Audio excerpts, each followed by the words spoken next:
Hi, my name is Cynthia, XOXO Garden Girl, and I started this YouTube channel because I wanted to start and record my journey on cut flower gardening. I'm a mom of three, and while I was pregnant with my last baby, a little girl, I came up with this very ambitious goal of wanting to grow my own flowers for her baby shower.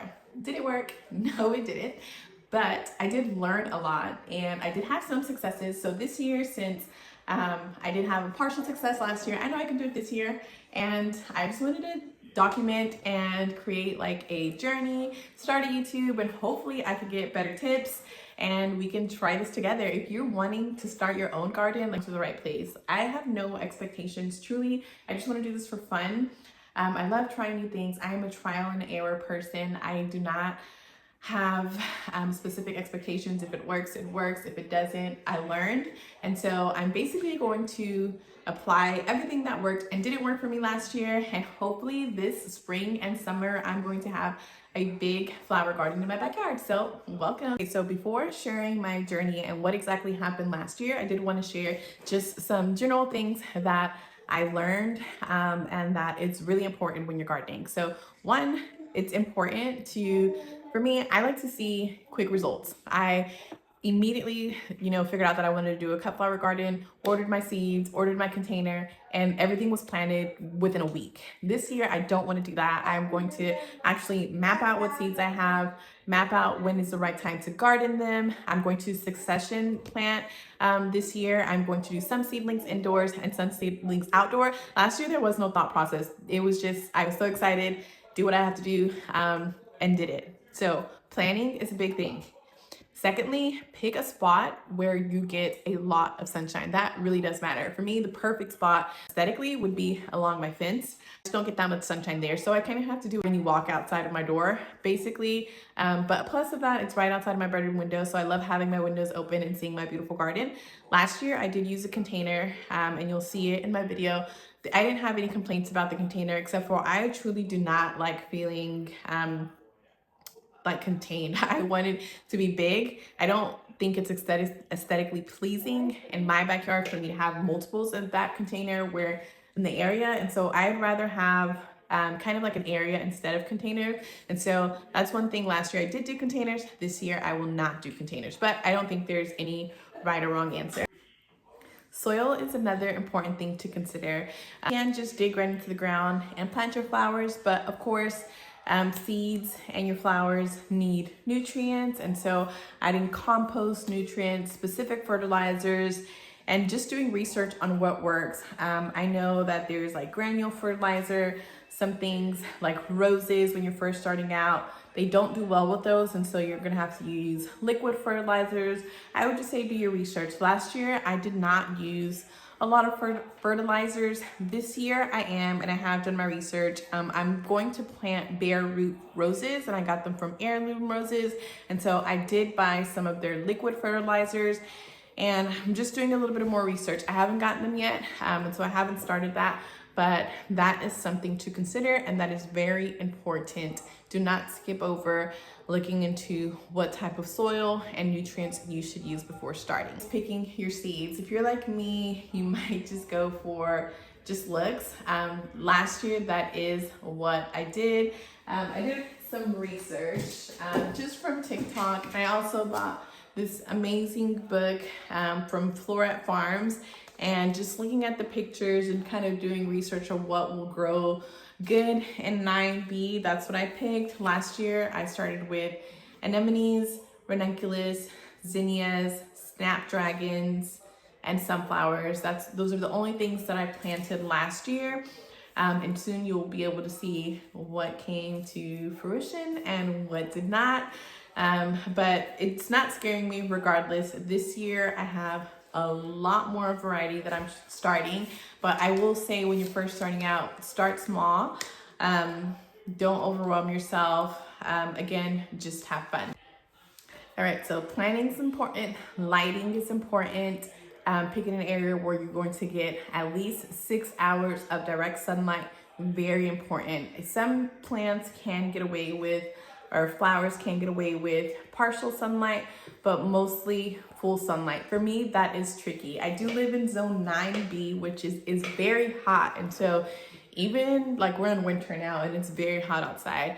And so I think that's one thing that messed me up last year. I started my seeds too late, and so by the time spring got here, even though it seemed like I was gonna get some results, I didn't, because it got hot way too soon. And so knowing your hardiness zone, there's many websites, just Google it. I live in Houston, Texas, and I am in zone 9B according to my zip code. And so I tried to take that in account. You know, they go by the last frost date and all of that.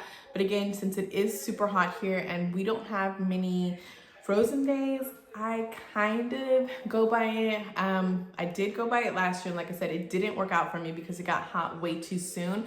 And so this year I am following it, but not following it. I am going to try something different this year. Another thing to consider that I did a really bad job at last year, again, this is a video about all of my mistakes and all of the things that I realized I did wrong, is I did not succession plan because I am impatient and I just wanted to see results.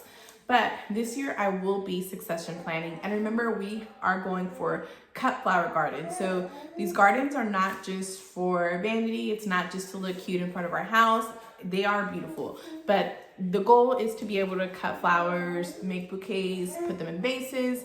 And so you want to continually have them. If you plant everything at once, of course, you're not consistently going to have blooms. And so this year, I will be, like I said, I'm going to create a map, I'm going to create a plan, and I am going to succession plan. And again, all that means is you're not sowing everything at once, you're doing it in small increments so that you consistently have blooms. Also, a good thing to know about plants, and it is scary, like for example, zinnias, the more that you cut them, the more that they'll grow. I really enjoyed seeing my zinnias in my garden, and so kill me more. Although I love to see them in a vase, I like to see them outside. And so I didn't like doing that, but truly deadheading your plants is what helps them grow. And so remember that and just do it. Lastly, I would just say have fun. Like I said at the beginning of this video, I'm not an expert. I'm saying it loud and clear, screaming it. I am not an expert. Do not come for me if y'all see me doing something wrong. I am just trying. I'm just having fun. Again, I am a mom of 3 kids, so this is like my hobby. This is where I go to escape.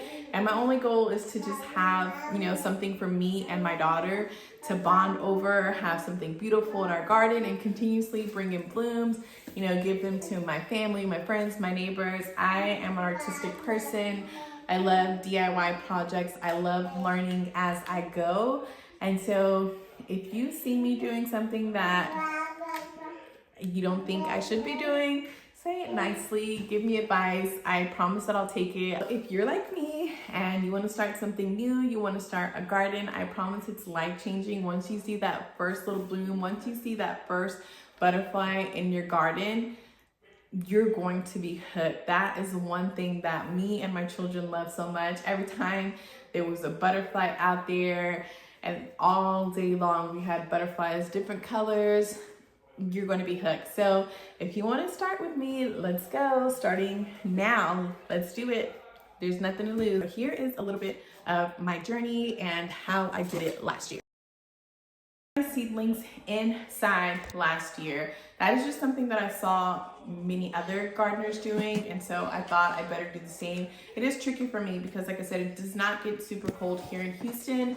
I did it because I thought that that's what I was supposed to do, but this year I'm not doing that. I am going to do some just so I could experiment, but I'm going to direct sow most of my plants because honestly I think that we have mild enough weather that it's not too bad and it won't affect them. And if it does get too cold on those random days, then I'll just cover them and just see how it goes. I'm going to compare and take more notes so that next year I'm more better prepared.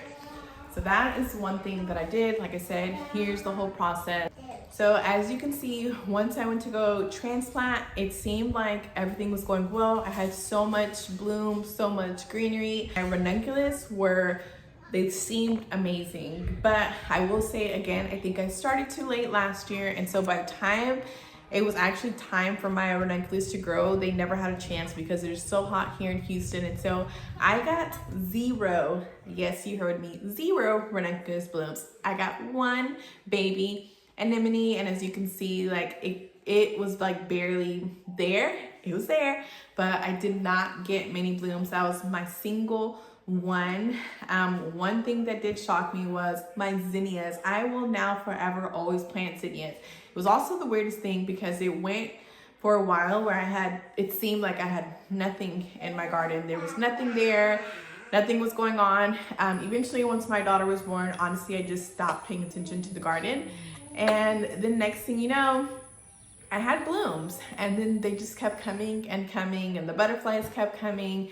And I honestly didn't do much. I never remember hand watering them. I just let the rain do its thing. So this year I will pay more attention to their water intake. I will water them more. But I will say, if you want something low maintenance, zinnias is it. I'll put some pictures here. You'll see like the progression of them. And I think my zinnias did great. I did plant sunflowers. Those were pretty easy as well. And together I had what kept me happy for a full summer. And just now I took everything out. I'm going to start fresh. I'm going to take away my container this year. I'm not doing container, and I'm kind of doing an L-shaped garden. I've ordered some climber roses, and so I'm going to have those kind of like in a half arch growing on my house, and I can't wait to show you guys. But I'll do another video showing you all of the new seeds that I'm trying and my plan for this year. And I hope that you guys stick around for more. If you have any questions for me, or if you'd like to introduce yourself, feel free to leave me a comment below, subscribe, and let's start our gardens together.